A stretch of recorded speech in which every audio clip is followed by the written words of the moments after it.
Olá, meu nome é Evandro, sou professor de vocês de anatomia e a gente vai iniciar aqui a nossa primeira aula online e espero que o mais breve possível a gente possa estar junto para poder tirar todas as dúvidas presencialmente. A aula de hoje está relacionada com a introdução de anatomia e fisiologia, então a gente vai compreender alguns conceitos relacionados a esses dois termos, essas duas ciências que são importantes para o conteúdo de vocês daqui para frente no curso. Então vamos iniciar o processo. A anatomia é uma ciência que deriva da biologia, né? A biologia é o estudo da vida, a anatomia está relacionada com a constituição do organismo, então está relacionada à vida, e ela estuda especificamente a constituição desse organismo, a correlação dessas estruturas com suas funções, e isso tem a ver com a fisiologia, que a gente vai tratar mais à frente, e as modulações que acontecem em resposta a fatores temporais, ambientais e genéticos. O que seriam essas respostas de fatores temporais? Está relacionado com o tempo. É o que modifica no nosso corpo de acordo com o tempo. Por exemplo, a gente modifica enquanto é embrião para criança, de criança para adulto. Então a gente tem modificações, modulações que acontecem nas nossas estruturas, né, do nosso organismo ao longo do tempo. Esses fatores ambientais estão relacionados com fatores externos que podem influenciar nessas estruturas, né, no nosso organismo. Por exemplo, sol excessivo pode acabar danificando a pele, e isso pode ser prejudicial porque vai acarretar a câncer, algum outro problema. Fatores relacionados a agrotóxicos, por exemplo, pode acabar modificando o nosso organismo, causando prejuízos também. Então nós temos vários tipos de fatores que podem vir a causar, fatores ambientais que podem vir a causar modificações estruturais no organismo. E fatores genéticos que estão relacionados com o processo de hereditariedade, ou seja, é algo que a gente herda, combinação genética dos nossos pais. Então a gente pode apresentar algumas modificações por conta da genética, desse processo de hereditariedade. Seguindo, a gente tem as subdivisões da anatomia, e a gente pode subdividir essa anatomia em 3 grandes grupos, como a anatomia macroscópica, a anatomia microscópica e a anatomia do desenvolvimento. A anatomia macroscópica está relacionada com estruturas que são observáveis a olho nu. Estruturas que a gente não precisa de algum tipo de componente para poder visualizar. Dentre essas estruturas, a gente pode citar a pele, a gente pode citar o coração, rins, pulmões. Então, aquilo que a gente consegue visualizar e estudar e tentar compreender, a gente considera como anatomia macroscópica, tá? Macro relacionada a grande. Tem anatomia microscópica, que é o contrário. São estruturas não observáveis a olho nu. Ou seja, é aquilo que a gente necessita de um aparelho ou algum tipo de complemento para poder visualizar. Normalmente através do aparelho microscópico, para a gente poder visualizar. Aí a gente tem 2 tipos, tem o microscópio óptico e o microscópio eletrônico, que facilita o processo de visualização dessas estruturas. Dentre essas estruturas que fazem parte da anatomia microscópica, estão 2 de grande importância que a gente vai falar aqui hoje, que é a célula, que a gente vai estudar em citologia, que é o estudo completo das células, como ela funciona, quais são os componentes dessa célula, e também a histologia, que é o estudo dos tecidos, né, responsáveis pela formação dos órgãos. Então, mais à frente, lá no finalzinho da aula, a gente vai falar sobre citologia e sobre histologia. Então, micro significa pequeno. Então, são essas estruturas microscópicas. Tem a anatomia do desenvolvimento, que estuda desde a formação do zigoto, né, desde o processo do ovo fertilizado, que é a união do espermatozoide com o óvulo, né, gerando o zigoto. Então vai desde esse período até a vida adulta. Ou seja, a anatomia do desenvolvimento, ela estuda o período embrionário, e aí entra a embriologia, até a formação do indivíduo completamente, ele adulto, com as transformações que envolvem esse processo. Então, se vocês forem reparar, a anatomia do desenvolvimento, ela estuda dentro dela, indiretamente, a anatomia microscópica e macroscópica. Porque quando a gente fala de ovo fertilizado e período embrionário, são estruturas microscópicas. Quando a gente fala da vida adulta, a gente está tratando de estruturas que a gente pode visualizar a olho nu. E mesmo essas estruturas que a gente visualiza a olho nu, tem estruturas microscópicas inseridas, como células e tecidos. Tá? Então, a anatomia macroscópica, ela envolve estruturas observáveis a olho nu. Anatomia microscópicas, estruturas não observáveis a olho nu. E a anatomia do desenvolvimento vai desde a fertilização até a vida adulta. Bom, então conhecemos um pouco da definição do que é anatomia. Agora a gente vai falar sobre a definição do que é fisiologia. A fisiologia, ela é bem mais ampla do que simplesmente a função de determinada coisa, tá? Ela engloba, por exemplo, como que ocorre essa função. O que dentro do nosso corpo permite determinada estrutura a realizar uma função. Tá? Então, ela é uma área que deriva da biologia também, relacionada ao funcionamento físico, orgânico, mecânico e bioquímico dos seres vivos. Vou dar um pequeno exemplo para vocês, que é algo complexo. O coração, ele tem a função de bombear o sangue para todo o corpo. Então, como isso ocorre? Isso aí seria a função básica que a gente vai relatar no decorrer das aulas. Só que para a fisiologia, que tem uma disciplina específica na graduação que fala sobre fisiologia, a gente procura entender como que isso ocorre. Então, envolve uma série de elementos químicos para promover a contração do músculo cardíaco, para fazer com que o sangue seja distribuído para todo o corpo, transportando, distribuindo oxigênio e nutrientes. Então, tem uma série de coisas que são envolvidas nesse processo para promover a função, tá? Mas a gente, aqui, nessa parte técnica, a gente vai estudar as funções relativamente mais gerais de cada órgão e de cada sistema. A gente não vai se aprofundar muito, porque isso é nível acima, é graduação, tá? Então, a gente vai se ater ao nosso momento aqui, que é do técnico. Então, resumindo, a fisiologia, ela vai estudar o funcionamento do organismo, dos seres, é responsável também em analisar e compreender todas as funções dos organismos. Ou seja, a função de cada sistema, a função de cada órgão desse sistema, tudo está relacionado à fisiologia. E a gente tem, procurando compreender como ocorre a circulação sanguínea, o sistema respiratório, o sistema endócrino, o sistema urinário, o sistema reprodutor, todos eles estão inseridos nesse processo, tanto de anatomia quanto de fisiologia.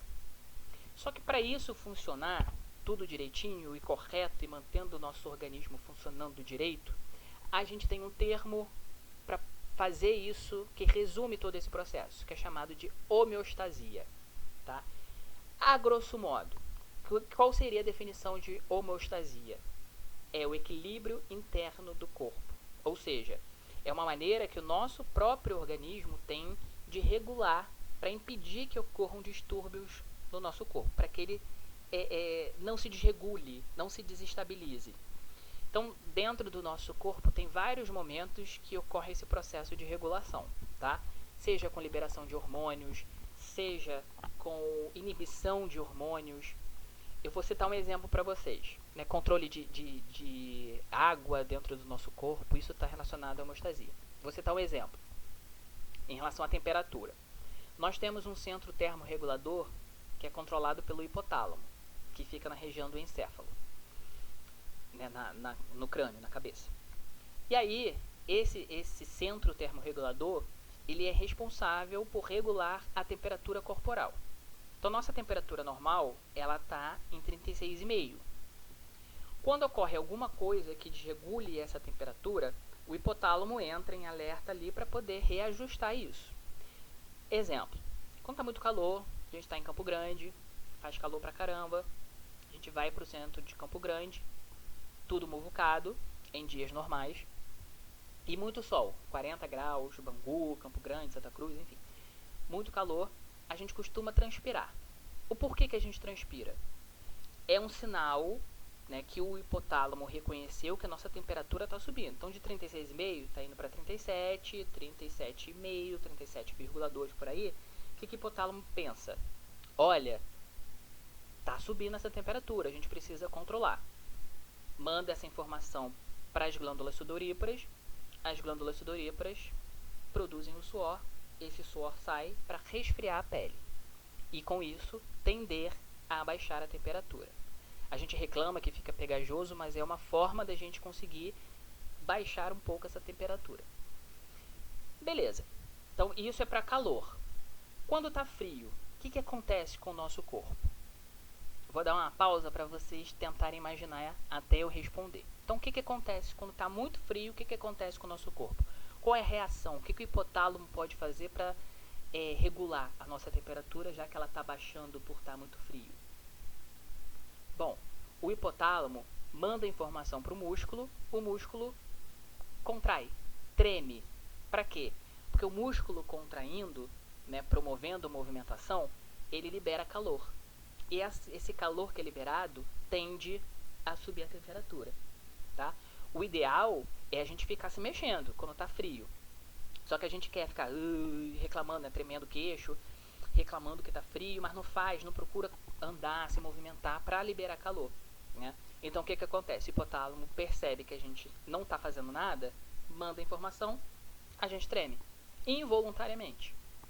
Ou seja, isso é controlado pelo sistema nervoso de forma involuntária. A gente treme, que é para poder liberar calor e a gente conseguir regular a temperatura do nosso corpo. Isso a gente chama de homeostasia, ou também homeostase. Homeostase corporal é o controle do corpo, certo? Quando vocês estiver falando aqui, vocês tiverem dúvidas, façam anotações para no momento da aula vocês perguntarem e a gente debater esses assuntos no grupo, tá? Bom, dentro da anatomia tem um termo chamado de posição anatômica. E para que essa posição anatômica serve? Ela é muito importante, tá, essa posição anatômica, porque ela é uma posição de referência. Em todas as partes do mundo, todo mundo conhece a posição anatômica desse jeito. Ela é uma posição que ela dá significado aos termos direcionais relacionados às descrições das partes do corpo. Ou seja, para eu saber, por exemplo, o que é superior, inferior, o que é direito e esquerdo, tá? Eu ter noção da posição dos órgãos. Então a posição anatômica ela é uma posição de referência utilizada para a gente poder estudar, basicamente, tá? É uma posição para estudo. Então como ela funciona? Aqui embaixo está descrito como ocorre esse processo da posição anatômica. Eu vou botar na imagem para vocês verem como é visualmente essa posição. Então tá aqui o corpo ereto, ou seja, em pezinho, tá? Em posição ortostática, corpo ereto, com os membros superiores estendidos ao lado do tronco, nessa posição que está aqui, com as palmas das mãos voltadas para frente, os pés também voltados para frente, a cabeça também voltada para frente e o olhar ao horizonte. Essa é a posição anatômica, que é a posição de referência. É com essa posição que a gente vai trabalhar daqui para frente, tá? Sempre relacionada à posição anatômica. Então tenham isso em mente. Vocês estão visualizando aí, só que o direito é aqui e o esquerdo é aqui.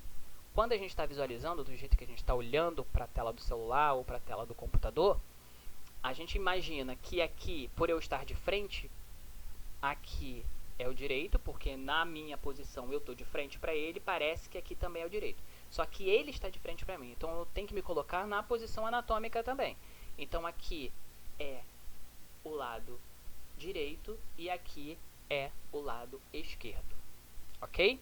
Então prestem atenção nisso, porque às vezes a gente confunde e acaba errando algumas coisinhas por conta da posição anatômica, de não prestar atenção que é a posição, ela é invertida ao que a gente está olhando no momento. Bom, em relação a essa posição anatômica, tem alguns termos anatômicos. Isso está no livro de vocês, tá? Todas essas questões aqui estão no livro de vocês. Então, a gente vai falar sobre alguns termos direcionais, tá? Por exemplo, anterior, ventral ou frontal. Ele está relacionado àquilo que está à frente. Está relacionado à frente. Posterior, dorsal. Ele está relacionado à parte de trás. Inferior ou caudal significa embaixo, né, na parte de baixo. Superior, craniano, significa na parte de cima. Medial ou interno, está relacionado próximo do eixo sagital mediano, que a gente vai falar dos planos daqui a pouquinho. Lateral e externo, que é afastado do plano sagital.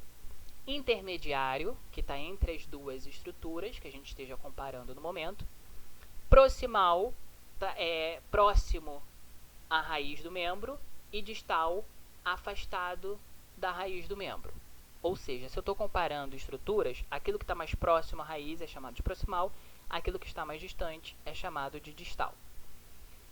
Superficial ou profundo. Superficial é aquilo que está mais próximo à superfície, profundo é aquilo que está mais afastado à superfície. Homolateral ou ipsilateral, está do mesmo lado. Contralateral, está do lado oposto, tá? Tudo isso relacionado à posição anatômica, tá? Então, por exemplo, se eu estou tratando de duas estruturas que estão desse mesmo lado, a gente chama de homolateral ou ipsilateral. Se eu estou tratando desse lado com esse lado, eu estou tratando de estruturas contralateral, que elas estão de lados opostos, certo? Superior e aqui inferior. Em relação, ó, se a gente for comparar proximal e distal, dedão aqui é distal, porque ele está longe da raiz. A gente considera aqui o meio como sendo o ponto principal. Então, o dedinho mindinho, nesse caso, vai ser proximal. Dedão, o polegar, vai ser distal. Então, a gente sempre compara em relação a alguma coisa para a gente saber se é proximal ou distal, saber se é ipsilateral ou contralateral, enfim. Sempre analisando uma determinada estrutura, uma determinada região do corpo. Aqui tem algumas outras posições que não são consideradas posições anatômicas. Esse detalhezinho aqui embaixo vocês vão tratar em fundamentos, quando vocês tiverem fundamentos de enfermagem. Então, por exemplo, a gente tem aqui a posição supina ou decúbito dorsal. O corpo vai estar deitado com a face voltada para cima. Vocês vão trabalhar muito com pacientes desse jeito, né, de decúbito dorsal. Posição prona ou decúbito ventral. O corpo está deitado com a face voltada para baixo. É muito utilizado para quando vai fazer uma operação na medula, né, na coluna vertebral, a pessoa fica desse lado, ou até mesmo aqui em decúbito lateral, para poder expor o ladinho. Né, algumas posições, alguns exames são utilizados também em decúbito lateral. Enfim, tem outros tipos de posições, posição ginecológica, posição de litotomia, posição de Trendelenburg. Todas essas posições vocês vão aprender em fundamentos, que vai ser detalhado a função de cada uma delas, tá? Que vocês podem vir a encontrar alguns clientes, pacientes nessas posições aí, que não sejam posições anatômicas. Bom, em relação aos planos de secção ou planos anatômicos, a gente tem alguns planos que são esses cortezinhos aqui representado pela ovarina, essa bonequinha aqui. Então, para que serve o plano anatômico? Ele tem por objetivo separar o corpo e facilitar o estudo para nomear essas regiões dessas partes anatômicas, tá? Então, nós temos aqui a referência em azul do plano sagital, tá cortando aqui ao meio, do plano coronal, que está em verde aqui, cortando de uma orelha a outra, do plano transverso, transversal ou axial, que está cortando aqui na altura, né, no meio propriamente, né, que é na altura do quadril. E a gente vai detalhar as definições desses planos agora. Bom, plano sagital. Ele vai cortar o corpo em dois lados, dividindo em direito e esquerdo, tá? Então, ele corta bem no meio, tá? No plano sagital. É esse daqui, ó, ele está cortando bem no meio aqui. Então ele está separando em lado direito e lado esquerdo. Plano coronal. Ele corta lateralmente de uma orelha a outra. Como funciona? É esse verdezinho aqui. Ele está cortando lateralmente de uma orelha a outra, dividindo em anterior e posterior. Ou seja, parte da frente, parte de trás. O plano transversal, também chamado de plano axial. Ele é o plano que corta transversalmente. Ele corta ao meio também, na região do quadril. Ele divide a estrutura em superior e inferior. É esse aqui que está em laranjinha. Está dividindo em superior e inferior. Então a gente tem a separação através dos planos. Plano oblíquo é um plano longitudinal, é um corte em diagonal, tá? Que forma um ângulo entre o plano transverso e o plano sagital. Então, o que é esse plano oblíquo? Ele é muito utilizado para estudos de visualização mesmo, quando se corta e visualiza através de microscópio, por exemplo. Pega-se um plano específico, plano sagital ou plano coronal, e através dele faz um cortezinho de plano oblíquo e monta uma lâmina para visualização ao microscópio, tá? Formando um ângulozinho entre esses planos anteriores aí. Bom, para a constituição do organismo, quando a gente estiver presencialmente, eu reforço essas ideias, tá? Para a constituição do organismo, a gente tem 6 níveis de organização, que são chamadas de organização estrutural ou níveis de organização do corpo humano. Isso vai desde a menor estrutura até a formação do organismo como um todo. Então, a gente utiliza elementos químicos. Esses elementos químicos são utilizados por células que são utilizadas, formam tecidos, que formam órgãos, que formam sistemas, que formam o organismo como um todo. Então, a gente vai detalhar cada um desses níveis aqui. Primeiro deles, isso é em ordem, tá? É sempre do menor para o maior. O primeiro deles é o nível químico.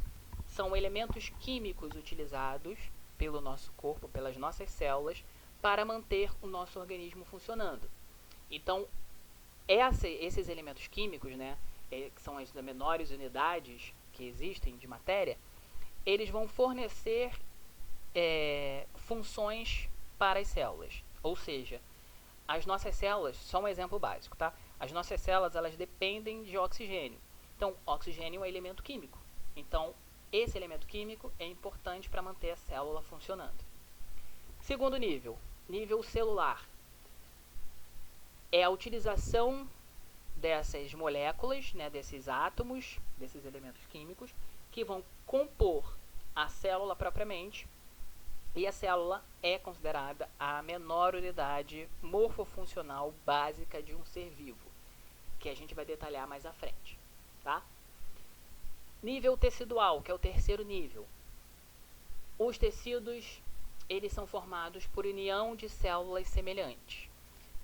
Essas células, elas vão desempenhar a função comum e, dependendo da função específica, vai formar um tecido específico, que a gente também vai detalhar lá na frente. Esses tecidos podem ser 4 tipos: tecido epitelial, tecido conjuntivo, tecido muscular ou tecido nervoso. Nível orgânico, que é o quarto nível, ele é formado por 2 ou mais tipos de tecidos diferentes, né, de revestimento, sustentação, e cada órgão vai ter uma função específica que vai ser útil para o funcionamento do corpo. Quinto nível, nível sistêmico. É a união de órgãos semelhantes que vão desempenhar as mesmas funções, tá? Por exemplo, quando eu digo união de órgãos semelhantes, é que eles são semelhantes em relação às funções que eles vão desempenhar. A gente tem o nível sistêmico relacionado ao sistema digestório. Então a gente tem os órgãos do sistema digestório, esôfago, estômago, intestino delgado, intestino grosso, pâncreas. Cada um vai estar relacionado com uma função específica que, a grosso modo, é digerir esse alimento, absorver esses nutrientes para a gente poder utilizar como fonte de energia. tá? Então, basicamente, o nível sistêmico está relacionado com órgãos que vão desempenhar funções específicas e funções semelhantes. Bom, por último, o nível organísmico, ou também chamado de nível organizacional, que está relacionado com a formação do organismo como um todo. Esse nível são todos os sistemas funcionando corretamente para a manutenção da vida. Então, seria o quê?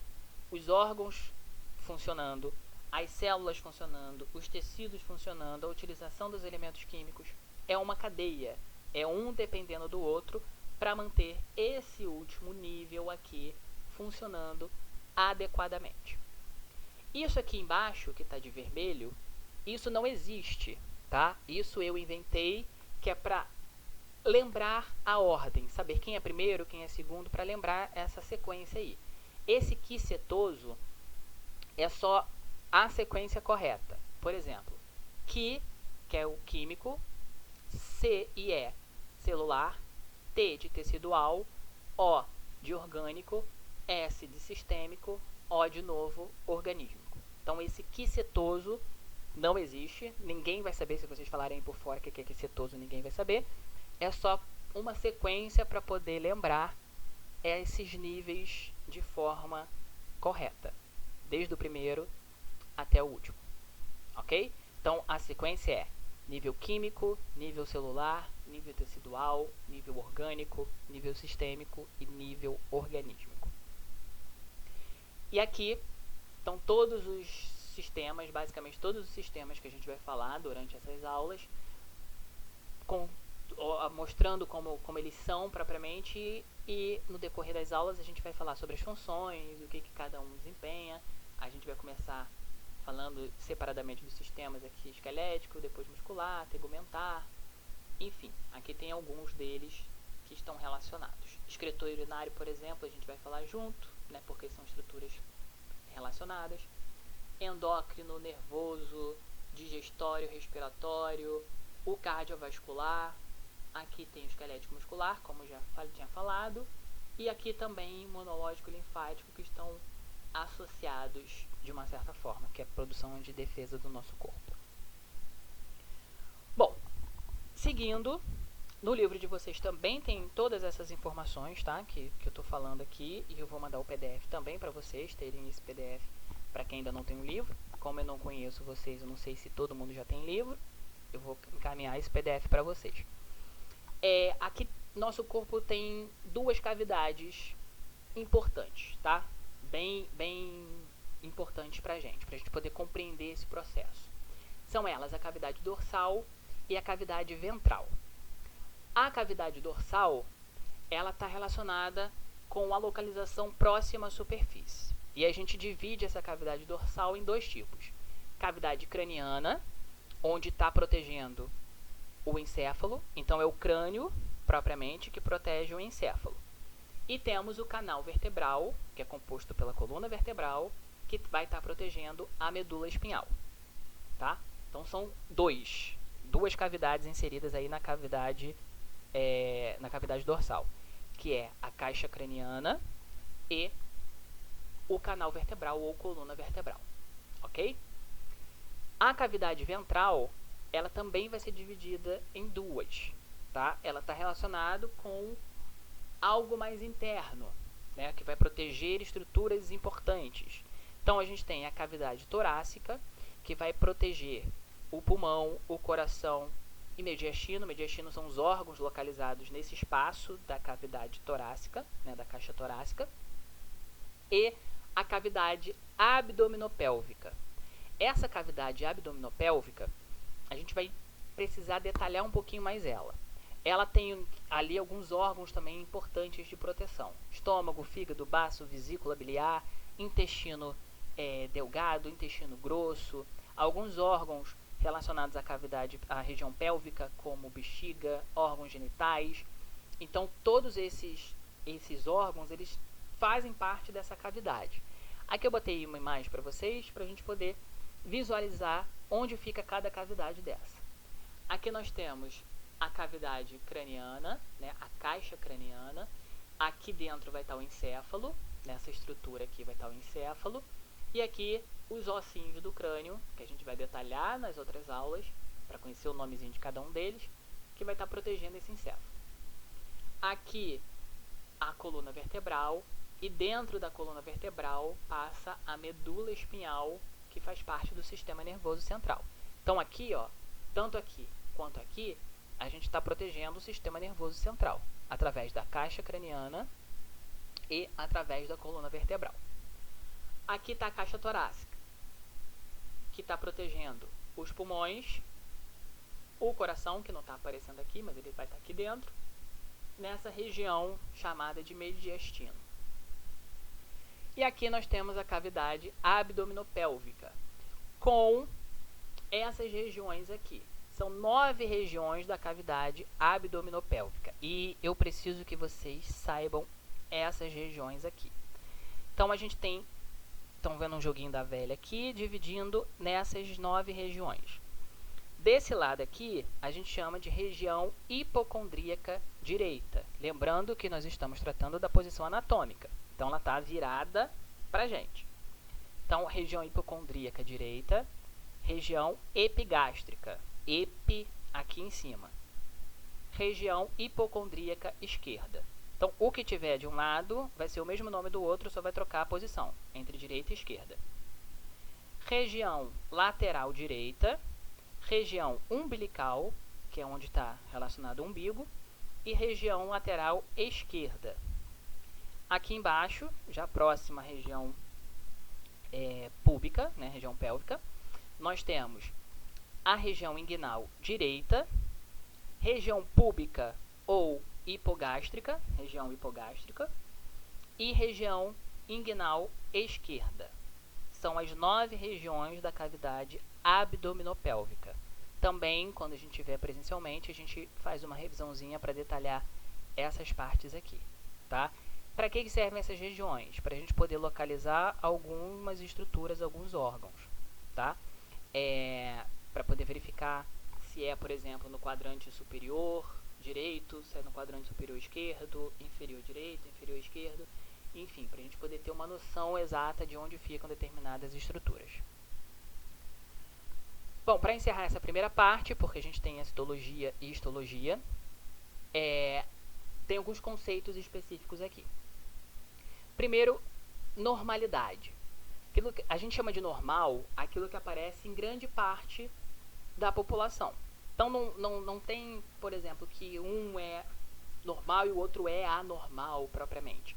Tá? Mas aquilo que aparece em grande parte da população é considerado, é um conceito chamado de normal. Tá? Por exemplo, ter 20 dedos. Uma pessoa ter 5 dedos em cada mão, 5 dedos em cada pé. Então, somando 20 dedos no geral. Tem algumas pessoas que vão apresentar 6 dedos nas mãos, por exemplo, e aí entra num quadro tido como anomalia, tá? Que não tem prejuízo, mas não está na normalidade propriamente. Tá? Então, normal é aquilo que aparece representado ou que ocorre na maioria dos casos, aquilo que ocorre com mais frequência. Variação anatômica. A variação anatômica é uma alteração da forma ou posição do órgão, mas que não causa prejuízo nenhum à função. Nós temos, por exemplo, se vocês repararem, o nosso sistema de vascularização, né, as nossas artérias, as nossas veias, elas não são iguais de indivíduo para indivíduo. Isso é uma variação anatômica. Causa prejuízo? Não. O sangue vai continuar fluindo ali dentro sem nenhum problema. É normal ter essa variação, tá? Então, por isso que é classificado como variação anatômica, porque é algo que não vai causar prejuízo, mas que é diferente em cada indivíduo. Temos aqui o conceito de anomalia. É uma alteração da forma ou posição do órgão que causa prejuízo à função, porém é compatível com a vida. Ou seja, foi uma alteração da forma ou posição de um órgão que está causando prejuízo àquela função, mas essa função não vai causar prejuízo à vida, a pessoa vai continuar vivendo. Seria a ausência de membros, né, a amelia, a pessoa nasceu sem os membros superiores, sem os membros inferiores, ou até mesmo sem os membros de modo geral, ou a fenda palatina, né, o lábio leporino. É uma perda de função, mas que não causa prejuízo à função, à vida propriamente. Vai causar prejuízo à função, mas não à vida propriamente. As pessoas podem viver hoje em dia sem os membros, que não tem problema. É complicado, mas tem gente que vive sem os membros superiores e inferiores. Escreve com a boca, se comunica de outra maneira, mas elas conseguem viver tranquilamente, se locomovem até de outra maneira. Agora tem a monstruosidade. Eu acho o termo agressivo, mas faz parte do conceito, né? Monstruosidade é basicamente parecida, tá?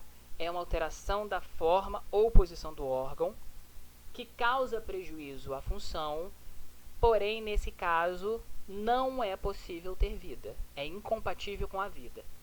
É o caso das crianças anencéfalas, né? O conceito de anencefalia. É quando elas nascem sem um encéfalo. Como é o encéfalo que controla tudo, se não tiver encéfalo, não tem condição de vida. Ela só fica viável ali durante um certo tempo. Né? Então, é uma das possibilidades de aborto, né, hoje em dia. Bom, aqui tem alguns conceitos. Aqui, ó, variação anatômica. Os vasos sanguíneos aqui com ramificações diferenciadas, porém, essas ramificações não vão causar prejuízo à função. Aqui está o caso de fenda palatina e aqui está o caso de amelia. Então, há possibilidade de vida nesses dois casos aqui. E aqui, que seria anomalia. Aqui está o caso de monstruosidade, que é a criança anencéfala. Ela não tem o encéfalo. Ocorreu a divisão do corpo como um todo, mas não tem o encéfalo. Então, ela tem um certo momento de vida no útero da mãe, né, porque está ocorrendo a alimentação, ela está ligada à mãe, mas no momento do nascimento, ela fica ali algum tempinho viva e depois vem a óbito. Então, no momento da ultra, quando o médico identifica que a criança é anencéfala, ele relata isso aos responsáveis e eles decidem se querem interromper ou não a gestação. Bom, aí aqui a gente entra no conceito de citologia e histologia, tá? A citologia é a ciência que estuda as células de modo geral. Então, ela tem como objetivo estudar a célula, a diferença entre as células e as estruturas que compõem essas células, que a gente vai detalhar adiante. Inicialmente foi identificado esse processo através do Robert Hooke, né, que ele estava analisando com um microscópio rudimentar, e aí ele pegou uma cortiça, um pedaço de cortiça, que é um pedacinho de uma árvore que ele estava analisando, e identificou a primeira célula ali. Daí começou o estudo da citologia por conta dessa verificação de Robert Hooke em 1663. Hoje em dia, a gente diferencia a célula em dois tipos, em células procarióticas e células eucarióticas, tá? As células procarióticas, elas estão relacionadas com uma célula mais simples, né? O material genético é disperso no citoplasma, e as eucarióticas, que é o que a gente vai trabalhar aqui agora, elas são células mais complexas, elas possuem organelas, elas possuem núcleo. Então essa basicamente seria a diferença entre os dois tipos celulares. Bom, em relação aos componentes celulares, membrana plasmática, que é a primeira componente relacionada à célula. A membrana é uma estrutura de revestimento e ela está relacionada por selecionar o que entra e o que sai da célula, que a gente chama de permeabilidade seletiva. Então ela seleciona aquilo que foi interessante para ela, ela vai permitir entrar. Se tiver dentro e for ruim para ela, ou já foi utilizado, ela vai permitir a saída. Então é uma barreira que é permeável, porém ela seleciona. Então é permeabilidade seletiva, é a capacidade que a membrana possui de selecionar o que entra e o que sai da célula. Citoplasma é um líquido viscoso, incolor, onde a gente encontra as organelas, ou seja, onde estão basicamente todas as informações da célula. Aí, dentro das organelas, a gente tem o retículo endoplasmático rugoso, que está relacionado com a síntese de proteína. Esse aqui é o retículo endoplasmático rugoso, cheio de pintinho preto, que são ribossomos aqui aderidos, e fazem a síntese de proteína. O retículo endoplasmático liso, que é essa partezinha aqui laranjinha, é liso porque não tem ribossomos e está relacionado com a síntese de lipídios e esteroides, né? Lipídio e gordura, tá? Então, um faz a síntese de proteína e o outro faz a síntese de gordura, separando essa gordura para poder ser utilizada ou descartada quando necessário. Bom, outra estrutura é o complexo de Golgi, ou complexo golgiense, que são pilhas de vesículas membranosas, ficam empilhadinhas umas nas outras aqui, e elas têm a função de modificar, armazenar e eliminar proteínas, enzimas e até hormônios. Isso tudo é armazenado aqui, pega a informação do retículo endoplasmático rugoso, né, de proteínas, que foi sintetizada. Aqui ocorre a produção dessas proteínas, dessas enzimas ou desse hormônio e acaba por liberar quando for o caso. Os lisossomos são essas bolinhas que saem do complexo de Golgi. Então, o que os lisossomos fazem? Eles possuem enzimas digestivas dentro deles que vão digerir, estão responsáveis pela digestão intracelular. É quando algo está dentro da célula e precisa ser eliminado, o lisossomo engloba, digere e encaminha isso aqui, ó, ele vai subindo, leva para a membrana e a membrana descarta, coloca para fora.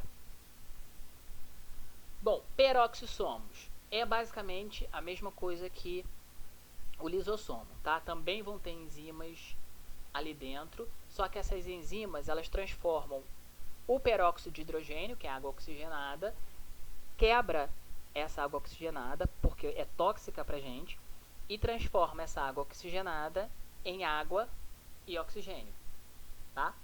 Para poder não ser tóxico dentro do nosso organismo. Então, quando há uma combinação de elementos químicos, eles acabam se juntando. E aí cria, dependendo do caso, a água oxigenada. Como a água oxigenada é tóxica, o peroxissomos quebra isso e transforma novamente em água e oxigênio. E libera isso para que não ocorra o processo de toxicidade dentro do nosso corpo, tá? Mais uma vez falando, a água oxigenada é tóxica para a gente. Então, o peroxissomos faz esse processo. Centríolo. Então, aqui, eles são responsáveis por separar o material genético quando ocorre a divisão celular.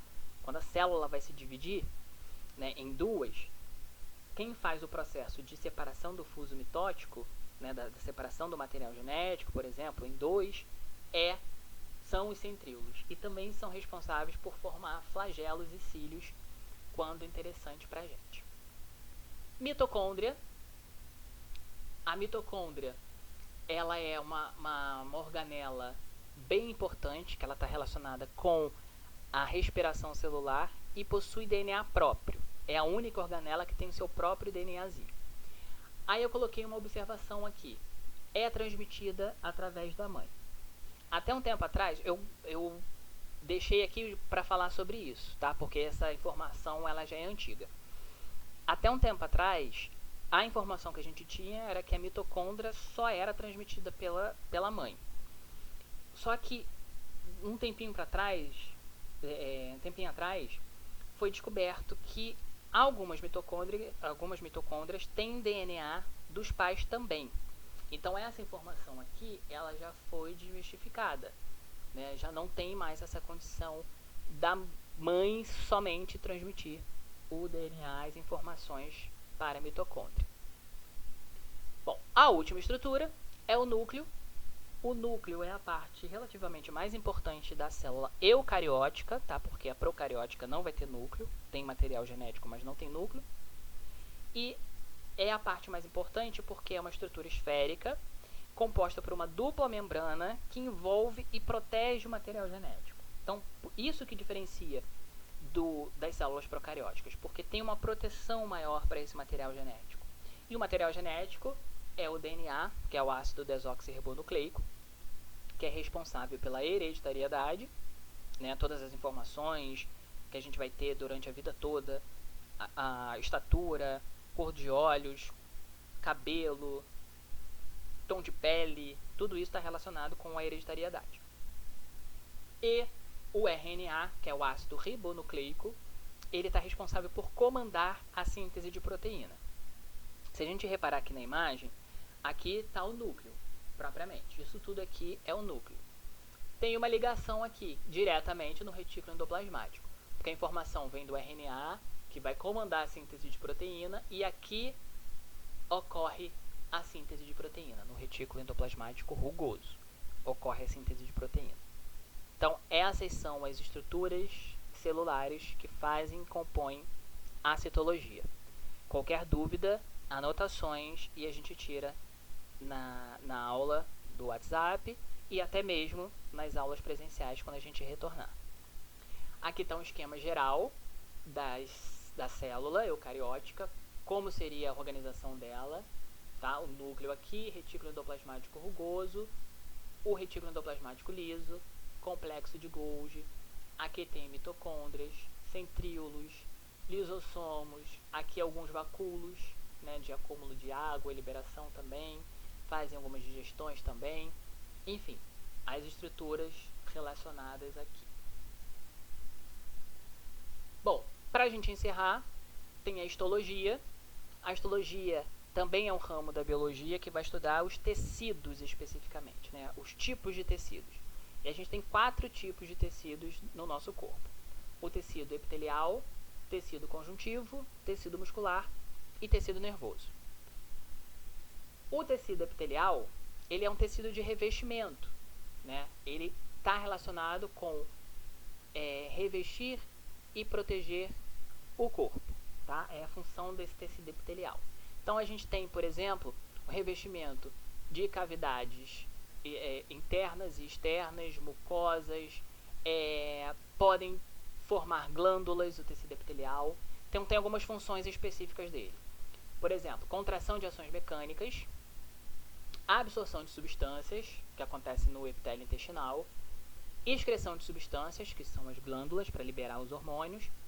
Tem função sensorial, como na pele. A pele é composta de tecido epitelial, então o tato, né, a gente perceber as coisas através do tato, está relacionado também com esse tipo de tecido. Tá? Então, a grosso modo, é um tecido de revestimento e proteção corporal. Tecido nervoso é um dos tecidos mais importantes que a gente tem, e a gente vai detalhar mais sobre isso quando estiver falando sobre o sistema nervoso. Tá? Então, é um tecido bem especializado que forma o sistema nervoso. Ele é responsável por conduzir impulsos nervosos de maneira rápida e eficiente para qualquer parte do nosso corpo, através dos neurônios. Então, a gente vai detalhar tecido nervoso quando estiver falando sobre o sistema nervoso. Tecido conjuntivo. Ele é um tecido que se divide em vários outros tipos de tecidos, então está relacionado em sustentação, preenchimento, defesa e nutrição do nosso corpo. Aí a gente tem alguns tipos de tecidos específicos. Tecido conjuntivo frouxo, que vai estar relacionado com a estrutura de alguns componentes, alguns órgãos do nosso corpo. Tecido conjuntivo fibroso ou denso, também chamado de denso. Tecido adiposo, que é o tecido de gordura, né, cheio de adipócitos, que são células de gordura. Tecido cartilaginoso, tecido ósseo e tecido hematopoético, que é o tecido sanguíneo, que a gente vai detalhar o tecido ósseo e o cartilaginoso, por exemplo, quando a gente estiver falando sobre o sistema esquelético, o tecido hematopoético quando a gente estiver falando sobre o sistema cardiovascular, que a gente vai detalhar essas informações. Por fim, o tecido muscular, ele é formado por fibras musculares, que são células alongadas, são responsáveis pela contração e relaxamento do nosso corpo. Então, a gente também vai detalhar em sistema muscular para falar sobre tudo isso. E a gente divide os músculos em 3 tipos. O músculo liso, que ele é involuntário, tá? Faz contrações involuntárias, está relacionado aos órgãos internos, como aparelho reprodutor, vasos sanguíneos. Tem o músculo estriado esquelético, que ele faz movimentos voluntários, né? Promove movimentos voluntários e formam a carne do corpo, que são os músculos de modo geral que a gente conhece, que a gente vai detalhar os nomezinhos dele no sistema muscular. E tem o músculo estriado cardíaco, ou simplesmente músculo cardíaco, que é exclusivo do coração e promove os movimentos do coração, né, as contrações cardíacas. Também é movimento involuntário. Ok? Aqui tem um exemplo de todos esses tecidos. Aqui nós temos o tecido epitelial, algumas imagens do tecido epitelial. Aqui tecido muscular com as suas variações, o músculo liso, estriado esquelético, que está cheio de estrias aqui, e estriado cardíaco, que é exclusivo do coração. Tecido conjuntivo, aqui exemplo do adiposo, do frouxo e do ósseo. E aqui o tecido nervoso, que envolve os neurônios. Tem aqui alguns exercícios, vocês vão fazendo. Lembrando, caso tenha dúvida, perguntem no WhatsApp para a gente poder tirar as dúvidas. E presencialmente a gente reforça todos esses conceitos, ok?